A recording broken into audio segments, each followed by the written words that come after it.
how can companies effectively balance things out between the ravages of COVID-19, staff morale, and productivity? That's one question that behavioral scientists say has become increasingly expedient at a time that businesses are struggling to keep their heads above water while trying to resist the temptation of downsizing.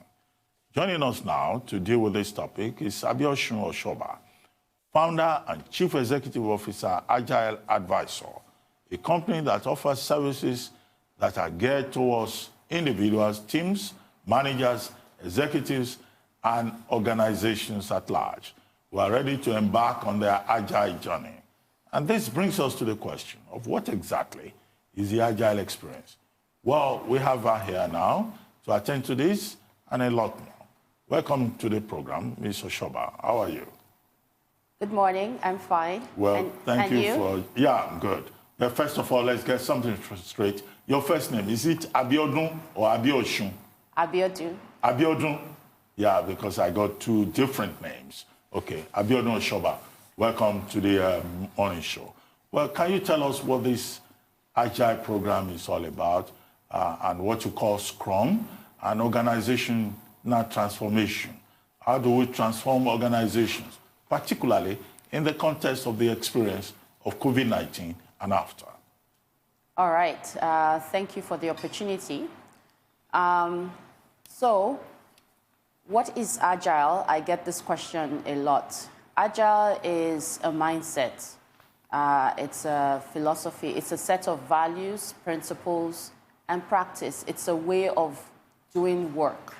And a lot of organizations across the world, a lot of practitioners are working the Agile way, and they are helping individuals and organizations to adopt and adapt the Agile way.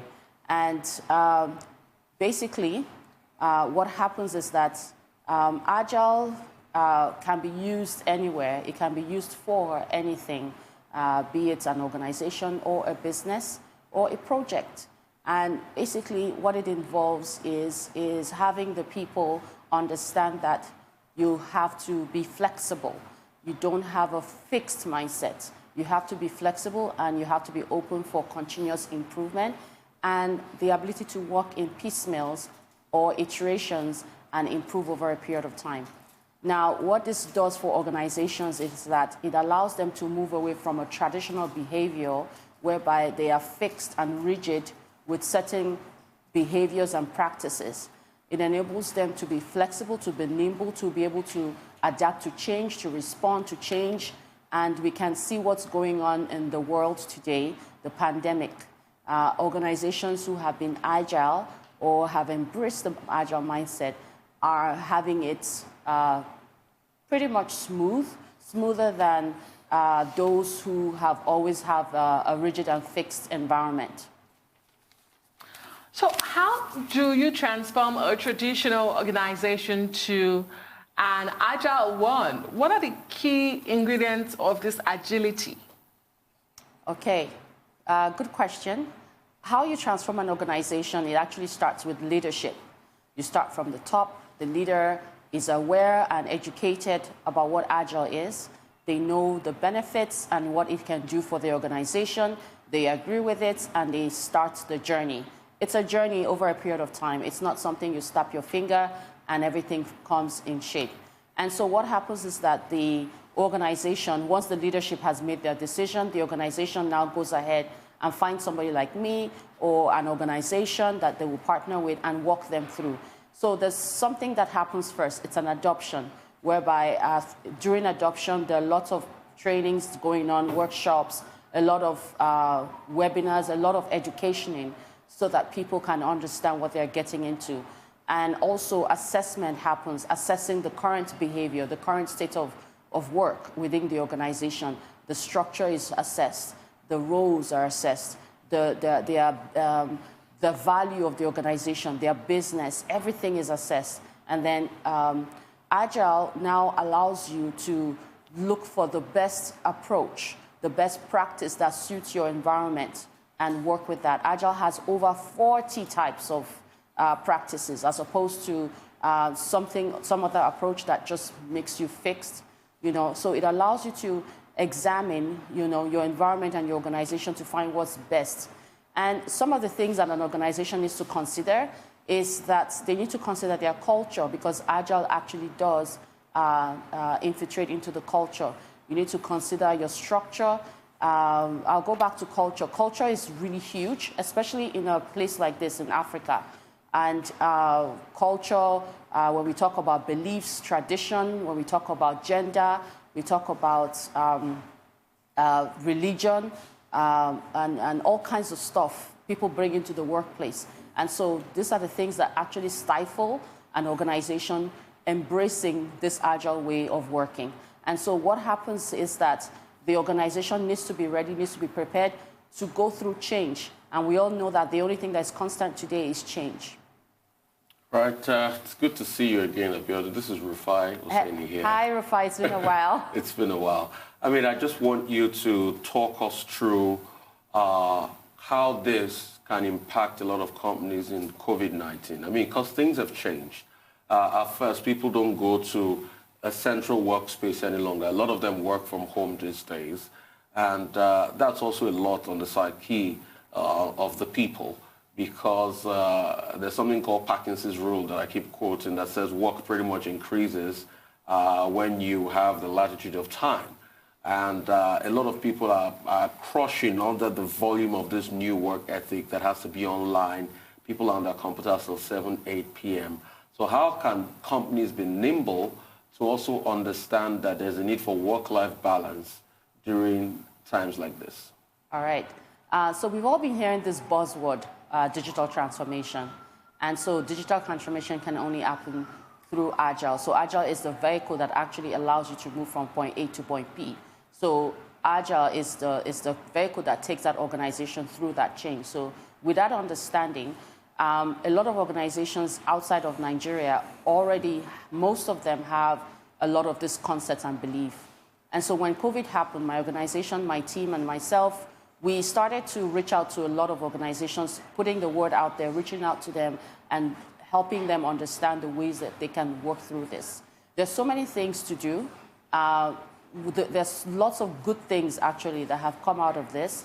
And I heard earlier on people talking about the new normal and the old normal. And I believe that both of them have to be side by side.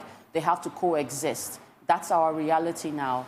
And so organizations that were never nimble and flexible, never had Agile, haven't gone through their digital transformation, they are the ones really having the issues. And so these organizations, they always want to see the employees face-to-face at the office and all of that. And so going through that change rapidly within a very short period of time has crumbled a lot of organizations today. You know, the ability to respond to change. So if you have been Agile from day one, you would have the ability to adapt and respond swiftly. However, what organizations can do today is basically focus on getting information into the cloud.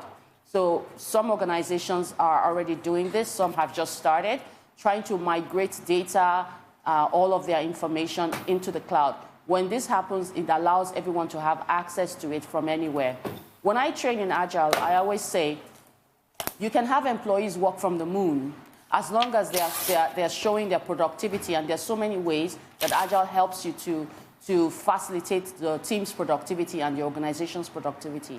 And so what needs to happen, or what is happening right now, is that organizations, there are lots of tools out there, which everybody is now familiar with, Zoom. All these things have been in existence. The beautiful things coming out of it is that small businesses are able to now save on real estate. So you don't have to keep renting that space or buying that property just to have your office space. You can have your team, your people set up in different parts of the world.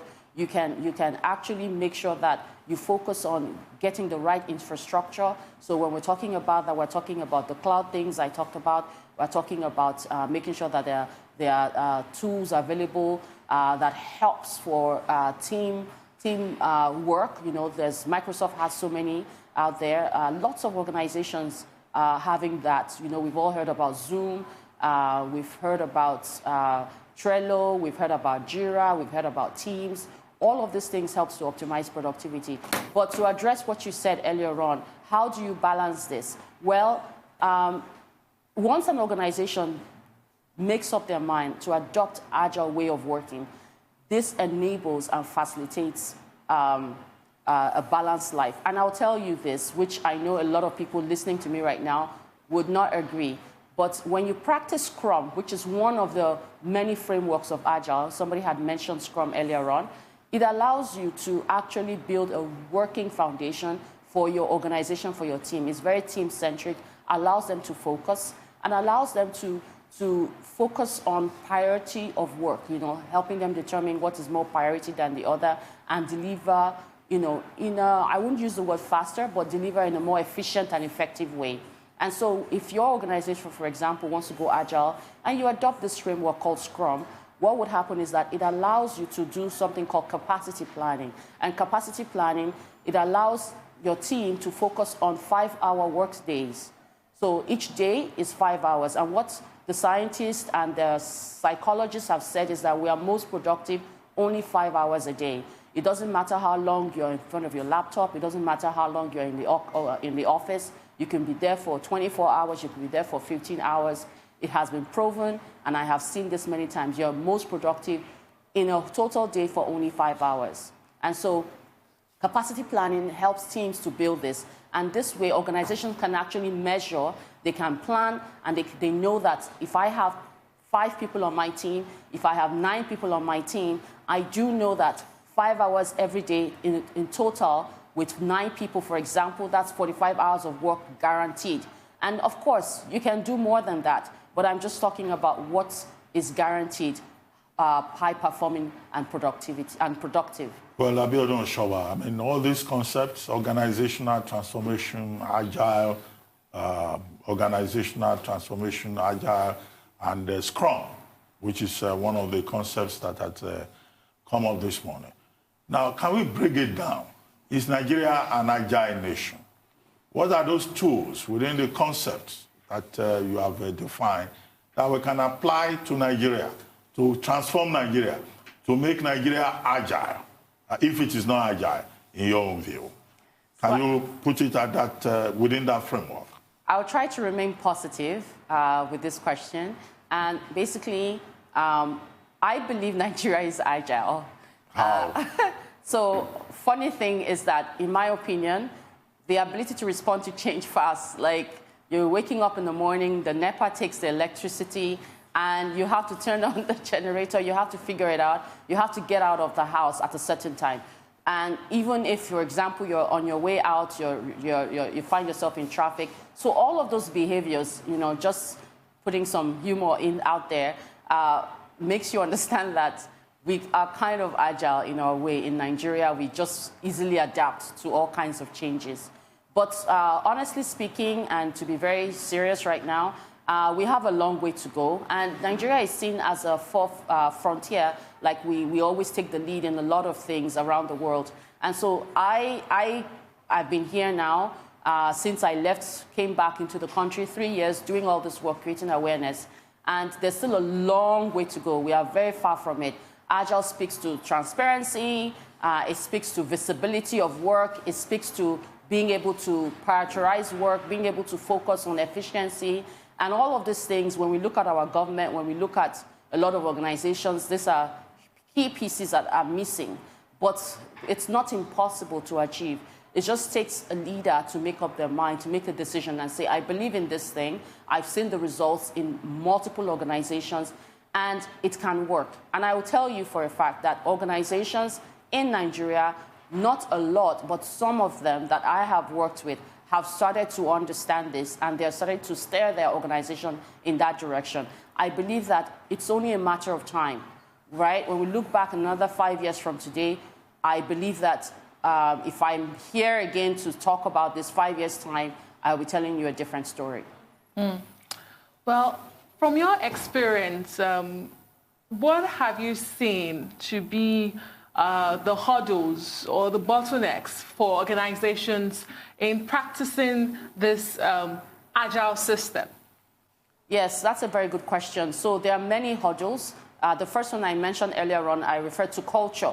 So every organization say they have a particular culture, and you see that show. But then the truth is that we individuals, when we're hired and brought into an organization, we always bring our own culture. So for example, if I am a Muslim or I'm a Christian, especially if I'm a Muslim, I pray 5 times a day. What's going to happen is that regardless of what's happening in the organization, I'm going to go pray at a certain time.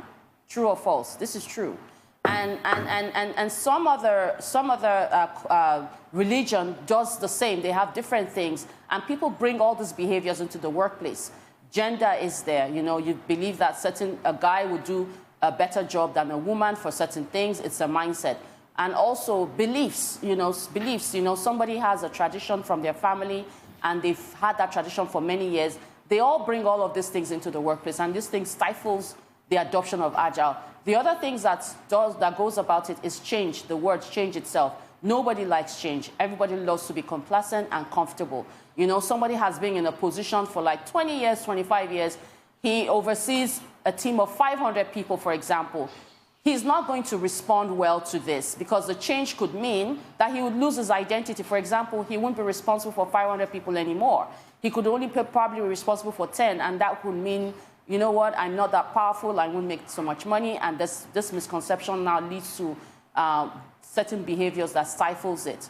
Also, leadership not understanding what the benefits of what it would do for the organization. And in addition, most of the people who go through the biggest change is the middle-level managers. They think they would lose their job. They have this fear. And then other things could be that the organization believes that they don't have the money to do it, or they're just not ready to go through a change of, for example, their tools, their legacy systems, and the way they have been set up for a long time. The list is endless. You know, sometimes internally, there has to be a driver, somebody who owns the initiative, the champion. And there's a tussle, like a big tussle internally, and the organization can't make up their mind. Somebody wants to take the shine, and the other person wants to, get the bonus at the end of it. And these are a lot of things I've seen, working with banks, working with technology companies, fintech startups, and all types of retail businesses in Nigeria. These are very common things. And it's not only unique to Nigeria, it's also unique to other organizations outside of Africa as well. And I want to ask, how can Agile be pervasive in this country, in a country where you have cumulatively both unemployment and underemployment 55.7%, and in a country where you have a very, very, challenging literacy rate? I mean, how can Agile be pervasive across board? People don't even have jobs to start with, to start thinking of working environments and the like. So what has happened is that I don't work alone. I work with a group of people. So we set up something called the Agile Practitioners Association of Nigeria. The website is www.agilepractitionersng.com. And within that practitioners, the association, which is registered, we are soon to be a chartered institute, coming soon. And we work with a lot of people locally as well as internationally. So there are lots of Nigerians who are practitioners outside of Nigeria. These people are experts. They are doing so well, working with a lot of organizations outside of Nigeria. And what we so together in a collaborative manner, what we're doing is we're trying to help this type of people that you're talking about. There's somebody who is hawking gala on the road. This guy, if he gets the right opportunity, he could be the best developer in the world. And so there's so many potentials in these people. And we can't save everyone, but the idea is to try to reach out to as many people as possible. And we have lots of free events. We have partnerships with, we have this thing we've been going on for the past 3 years. And I'll mention it, Access Bank, AFF, African FinTech Foundry, they have been our community partner, helping us. And we talk about all of these things and ways that people can embrace change and get employed, right? So, for example, maybe you're an accountant and you've graduated from the university, or you're an HR practitioner, you've graduated from the university, no job for the past 5 years. If you're listening to me, you need to listen to this. You need to try it. You need to make up your mind to say, you know what, I'm going to give it a try.